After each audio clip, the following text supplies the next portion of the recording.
যদি আমাদের 42টা কেন 2টা এমপি থাকতো বুঝিয়ে দিতাম কিভাবে আন্দোলন করতে হয়। আপনারা দেখেন, যদি কোনো আন্দোলনে হিংসা জুড়িয়ে যায় সেই আন্দোলনে আমরা নাই। 1 নম্বর।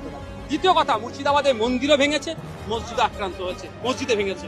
তাহলে ওখানে সমাজ বিরোধীরা মুর্শিদাবাদের লোকাল হিন্দু মুসলিম নির্বিশেষে কি বলছে, যারা এসেছে এই হিংসা করতে আমরা কাউকে চিনি না, বহিরাগত। তাহলে এই সম্পূর্ণ রাজ্য সরকার ব্যর্থ। ওখানে মন্দিরে পুজো পাঠ, মসজিদে আজান যাতে দ্রুত শুরু হয় তার ব্যবস্থা সরকারকে করতে হবে। মুর্শিদাবাদের কিছু মানুষ নাকি প্রাণের ভয়ে, যেটা মিডিয়ার মাধ্যমে জানতে পাচ্ছি, তারা বৈষ্ণবনগরে আশ্রয় নিয়েছে, তাদেরকে তাদের মাতৃভূমিতে ফিরিয়ে নিয়ে আসতে হবে। এই লড়াই আমাদের, এটা বার্তা আমরা স্পষ্ট বার্তা দিচ্ছি। আর যারা আন্দোলন করছেন শান্তির পথ অবলম্বন করে আন্দোলন করবেন, এ কথা আমরা বলছি।